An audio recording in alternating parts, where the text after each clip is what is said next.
Ah, ah, ah. Oh, this honey is so fabulous. Oh, oh. I cannot get enough of it. Oh, oh, I love this honey. Whoa, whoa, whoa, whoa, whoa.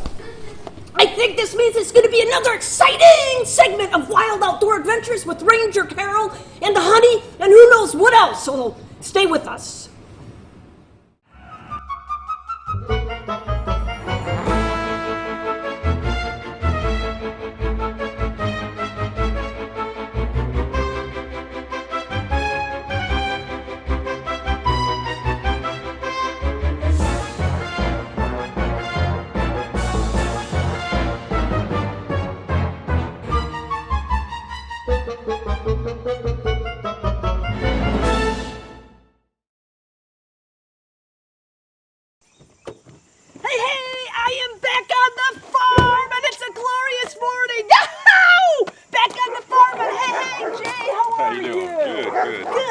So do I get to see Rennie right away so I can milk her? I thought you were here for bees. Bees. Bees. Not Honeybees? No, honeybees. Honeybees? All right, I'll go for it. Okay. All right, because we are on the farm. I am here with Jay. Jay, you're going to have to pronounce your last name for me. Heselschwerdt. Heselschwerdt. I got it. Bornemann, Heselschwerdt. Good German names. So yeah, I am here on the farm. This means it's Wild Outdoor Adventures with Ranger Carol and Jay. And yeah, we're going to talk about honeybees today. So Jay, let's go for it. All right. All right. Sure thing. Woo. All right, so I am with Jay and his honeybees.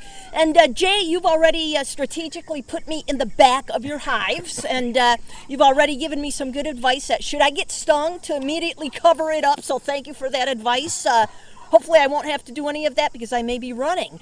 But Jay, you know, here we have these small creatures, and so many times we forget about the importance of these little creatures in the environment and how beneficial they are to us. Oh man, listen to those chickens. I love it here.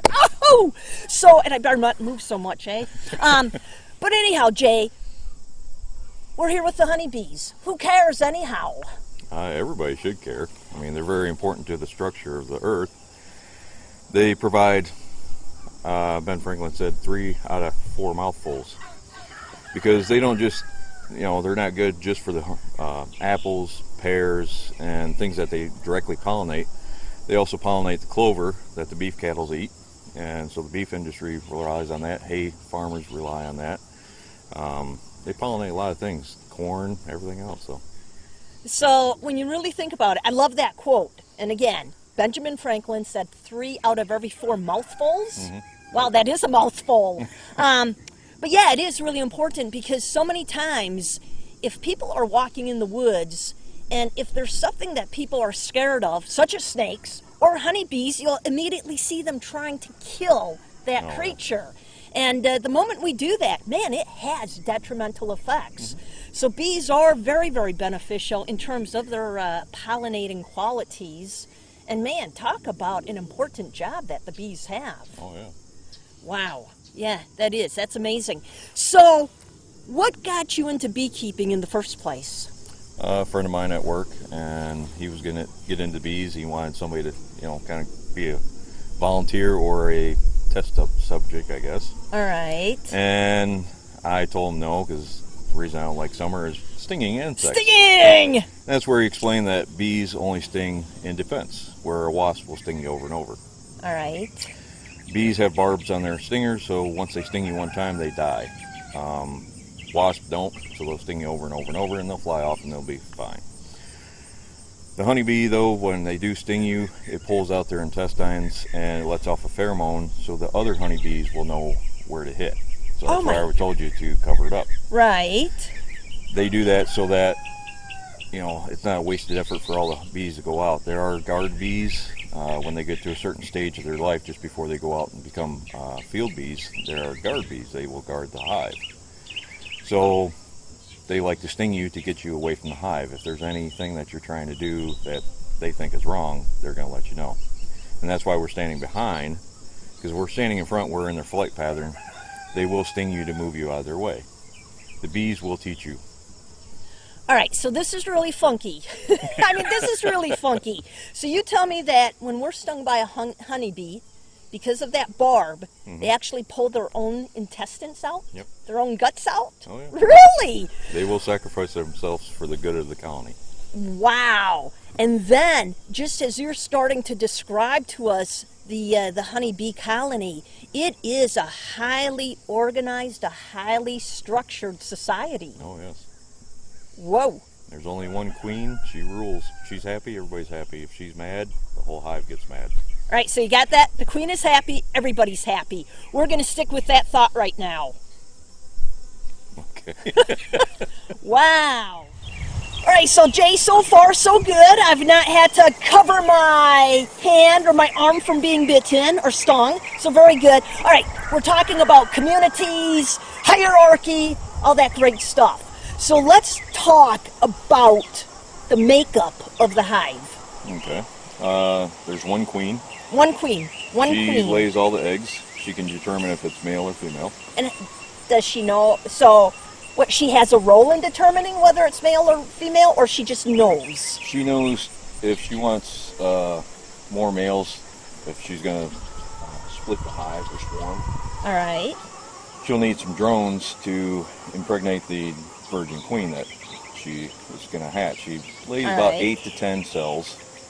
She takes just about a day before, or even the day before, or the day of the queen hatching, the new queens. Right. She'll take anywhere from 40 to 60% of the bees and leave. Really? And she'll start a new hive. She leaves the virgin queen there so that when she hatches, that she's got everything ready to go. All she has to do is go out and get impregnated by those drones. All right. The reason she lays 8 to 10 is because sometimes things happen. The queen doesn't fully deform, or she's deformed, or she doesn't hatch. But the idea is the first queen that comes out, she will go and she'll shoot off the little wax cap on each one and sting the other queens to death. No! Yeah. Oh, that's pretty brutal. So it's, ow! the strongest shall survive. All right. So, on day about 3 to 5, she'll fly out and she'll make her maiden flight, and all those drones will impregnate her. She tries to get as many as she can. Then she comes back, and that's the last time she ever leaves the hive. She's in the hive for the rest of her life. My mouth is wide open. I can't comprehend this. This is really funky. All right, so you have this queen. She goes out the one time, and then she comes back and basically sits on her throne. She lays eggs all day, all night. Are you serious? She'll lay up to 1,000 eggs a day. A day. A day. Every day? Queen, every day. Are you all the way through summer. Oh my goodness. As soon as it gets warm enough in spring, she'll start laying. In summer is her best time. In fall, she starts cutting off a little bit. But they want a good amount of bees in there. You want probably 50,000 bees around the queen, because in the wintertime, they form a cluster around her. All right. She stays in the middle. They all stay clustered around her. They keep her warm. Inside that cluster, it's about 96 degrees, even in up north where I was from in Michigan. All right. You know, it's minus 20 degrees inside that cluster. She's nice and warm. The whole community of the bees, the whole colony, is about the survival of the queen. All right. As long as she survives, everything will be good. All right. So on the outside of that cluster, in the winter, you know, the bees are getting cold, and as soon as they're too cold, the other bees will push them inside to get them warmed up, and they'll go to the outside, and they'll start to get cold. And they just kind of rotate back and forth. They start down at the bottom in the fall, and as the winter gets going, they start eating their way up through the honey. All right. So their body heat warms up the honey above, and they slowly move up, and that's how they keep going. Some hives will starve out even though there's honey. It's because the frames on the outside had honey, and where the cluster was, there was none. They can only move up. They can't move side to side. So they may starve, even though there's honey in the hive, they still may starve because there's no honey above them. So on a warm day towards February or something, you get in there, you move those frames inside, or you just check on them. If they have plenty of honey, which these guys will. All right. I like to leave extra honey on there because I can extract it next year. All right. If they don't use it. Honey's good forever. Wow. They found in the Egypt and the pyramids. Right. Still good. All right, so Jay has just blown me away today. Jay, I'm going to stress again. Every 3 out of 4 of our mouthfuls, thanks to the bees. And then you tell me that the queen, she makes one flight and then goes back, and then she just lays eggs every single day of her life. Yep. That's still that. So here I am thinking that the queen is going to sit on her throne and just have an easy life, Nope. and she doesn't. She is. Well, I mean, she does have an easy life. She doesn't have to worry about going and get food. They bring it to her. They feed her. They clean her. They even clean her. Oh yeah. Oh my God! This is funky. That's my word for today is funky. Oh my God! Wow. All right. So how does a bee clean a bee? They lick them off. They just lick them off. Yep. So a bee has a tongue. Yep. That's how when they land on a flower, they stick their tongue in there. They suck up the nectar. It goes into a honey stomach. So it's not. They have 2 stomachs. One's All right. a honey Bees stomach. have 2 stomachs. Don't forget that. They have 2 stomachs. One's for the honey. One's for when they go to eat. They fly back, and when they come in, they will actually, a lot of times they will transfer that honey from their stomach to another bee's stomach, and it goes up. And then that bee, since that bee is never left, it's still young, it will put the honey, or actually at this point it's still nectar. They put the nectar into the cells. All right. And through the heat of the hive, they will pull out the moisture out of the nectar. All right. When it gets to the right spot, they'll cap it over. And that's when it's honey. See, now usually I think I'm good at stumping people, but Jay is just stumping me today. So here, Jay, I want to try. All right. So you've mentioned that bees will sometimes transfer the honey from their stomachs to another bee's stomach. So how do they do that? Through basically kissing, I would say. It comes off their tongue to the other tongue, and Really? then they lick it back. So they just sort of regurgitate it? Yeah. So when you think about honey, have you ever thought about it as bee spit? Bee spit and honey. That's the thought at the moment. Bee spit and honey. Ooh. This is wow. So I know you mentioned it earlier when we were just chatting, but now who does all of the work? The workers. And the workers are the females. I just wanted to make that point. All right. I love making that point. Oh. So I'm driving down the road, and even as I'm looking at your boxes, and look how courageous I'm getting as I'm inching closer, should these be painted any particular color? Or you want to stick with the lighter color? Lighter is better. In the winter up north, we would wrap them with tar paper that was black to hold in the sun. But you want them light colored so that there's less work that they have to do, because they have to keep it at a constant temperature. Right. So if you start getting dark colors on here, it's going to start sucking in the sun during the summer, and they have to fan the front entrance. And how do they fan the front entrance? They stand up on their legs nice and tall, and they just wing. Are you? And fly. Whoa! And on a nice hot day, you can put your hand down there, and you can actually feel the air coming in one side and going out the other.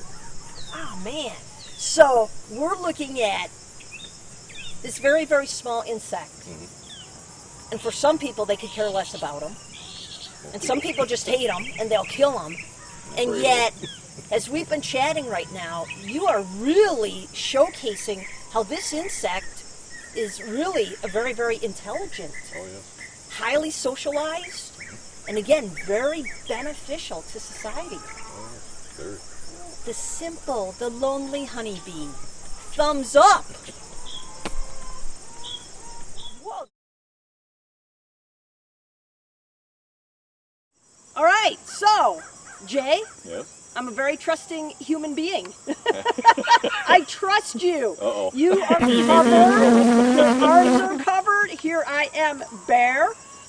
We just know that Dirk became Typhoid Mary a few moments ago as he was stung. But the thing was, they're swarming around Dirk right now. You got a bee right in front of the lens. Dirk, take it nice and easy. All right, so Jay, you're going to demonstrate to us what? How to get in the hive. And All right, and I'm standing right here next to you.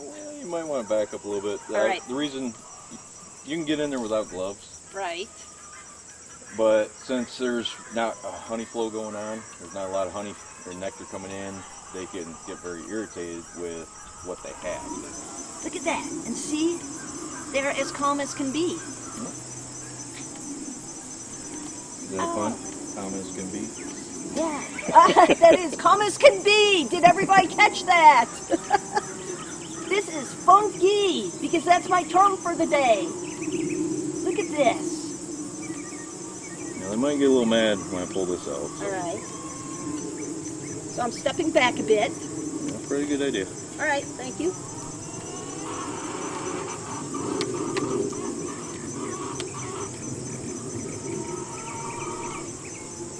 Oh, look at that.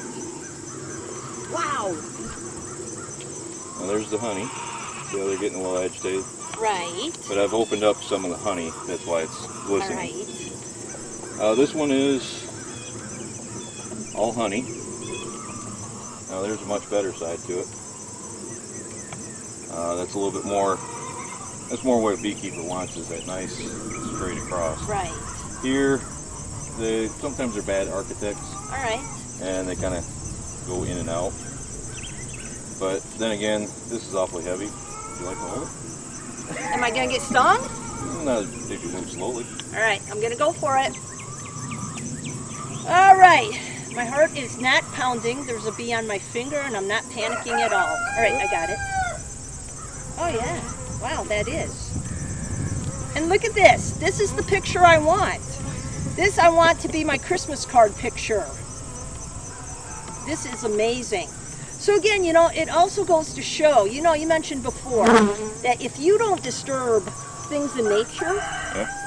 you know, they don't want to waste their energy stinging you, or in the case of a snake, biting you. And a lot of times people are just asking for it. Oh, yeah.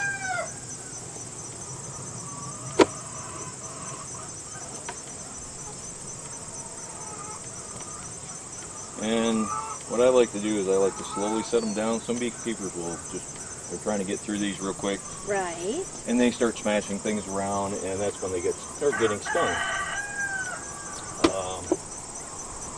So patience is a virtue. Oh, yeah. And a lot of beekeepers that may see this, they'll see that I'm not using any smoke. Right. Smoke, they'll put a couple puffs down in the center hole here, and then they'll put a couple puffs in the front. All right. And that it kind of makes them think that there's a forest fire going on, and all the bees will go down and guard the brood. All right. So that way I can get in here and do what I need to do. I don't like the taste of smoke in my honey. Yeah. I can actually taste it. Really? So I don't use smoke, I just move slower. All right.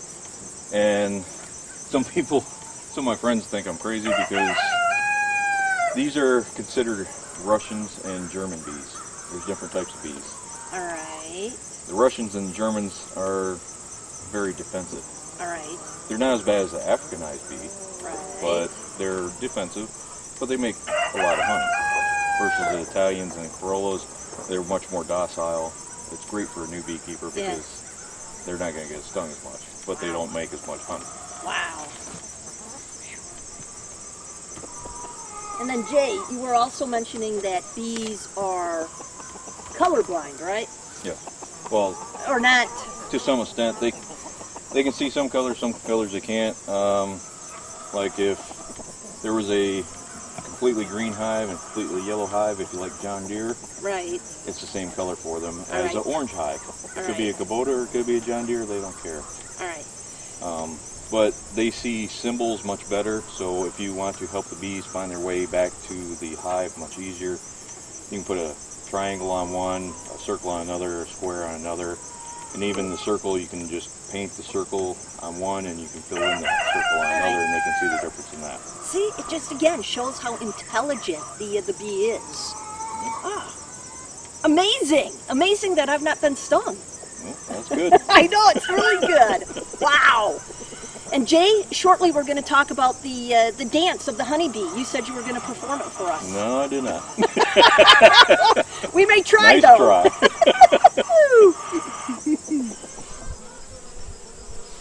All right, Jay, let's talk about this fine attire that we have. Okay. All right, so I just call it like, I don't want to get stung clothing.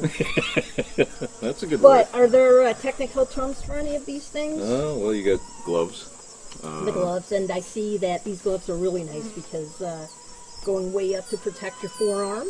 Yep. A lot of times they like to get your hands because they're right there. Right. And they want to get your hands away, so the leather helps protect that. Just a double layer of cloth on your arms. All right. Even though that won't always protect you. I've been Right. stuck through the gloves a few times. The veil and jacket, I mean, you have just a simple veil on. I know, you gave me the simple veil. Well, you weren't getting The into only the hive, time so. I'll ever have a veil on. But my jacket is, the hood's zipped right into the All right. jacket. Now they do have full body suits, and I used to have one up north just because it was cooler. I come down Right. here and I couldn't stand the heat inside of it. It was just a short time I'm ready to peel this Right. thing off. Now, Jay, you've been telling us so much information today. You mentioned, too, the phrase, busy as a bee.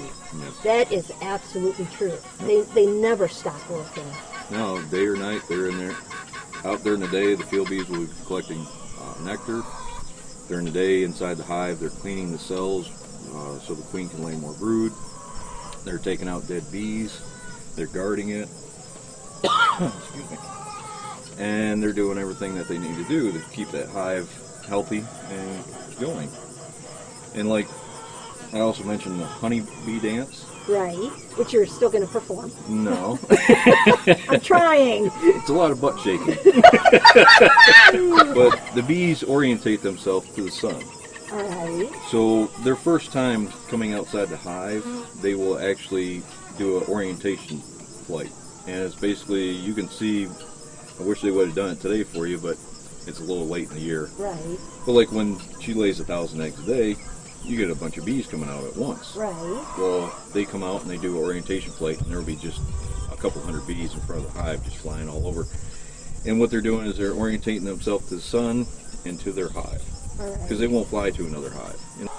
And then you have the Africanized bee that they're real good for a new beekeeper if you have a hard time finding the queen. Because you're looking through 50,000 bees to find one queen. It's easy on a Africanized bees. Because all you got to do is walk up beside the hive and every single one of them bees will come out. Really? The one left in there is the queen. Really? That's why we don't want the Africanized bees here in the United States. Because every bee defends. Yeah. Where these bees, they will defend until you leave. All right. And then they give up. Africanized bees will chase you for quite a while. Plus they only send out maybe 10 bees if they're Italians. Mine, they like to send out anywhere from 10 to 30 to 40. Right. So they're a little more aggressive. Right. But that's fine by me. So. All right, so Jay, in just a few seconds, we're going to talk about why, like, I've actually left the national park to come and chat with you because, you know, we're talking about beekeeping, but again, what relation does it have to the national park, to the environment as a whole? Lots of folks in this area have honeybees. And even up at Hensley Settlement in Cumberland Gap National Historical Park, the families, when they were living up on the mountain, had the honeybees. Although they didn't have this type of beehive, they had the natural tree. Yep. Yeah. So, And I love driving some of these back roads, and you still see so many of those. And I'm like, oh man, this is incredible. So let's quickly talk about honey. You know, so many times I'll hear people say, you've got to get that sourwood honey. Is sourwood honey truly all sourwood? it's, the majority of it is. All right. And the way you would make sorghum or sourwood honey is as soon as you see the first bloom on a tree, All right. you take one of the boxes out and you put it on the hive. All right. And the bees will start bringing in that, and when you see the last bloom disappear, you pull that box off and you extract it. All right. The bees, once they find one source, they will work with just that source. All right. Now that's not to say that there's other bees in the hive and they're working clover or something else, or the goldenrod. They're also bringing that in. Yeah. But the majority of it should be that sourwood. All right. So when they extract it, the majority of it is sourwood. And then is sourwood a lighter colored honey or a darker A color? little darker. Darker. All right. And there's different colors because there's different nectar sources. All right. You can get buckwheat, and it's very dark. Yeah. It almost looks like molasses. All right. You get clover. It's a real clean looking popular. It almost has a green tint to it. And because of the different sources, you have the different tastes. Which everybody that I sell my honey and everybody loves it, is because I blend all my honey. All right. I don't try to break it apart. Yeah. I just blend it all so it has a nice mellow taste to it. Cool. So Jay, now you're talking about honey, and I'm getting hungry for honey. So, you know what, Jay? This has been an incredible morning. Good. Wow, you could write a book. And I know books have been written about honeybees. But I tell you, this has been an incredible segment of Wild Outdoor Adventures with Ranger Carol and Jay, the beekeeper. Jay, thank you. You're I did welcome. not get stung. And you know what? Bees are important. Very, very important niches in the environment. So many things that we don't understand. They need to be here. So, Jay, let's Yes? go do the honey dance, No. the bee dance. You're more than welcome. Woo!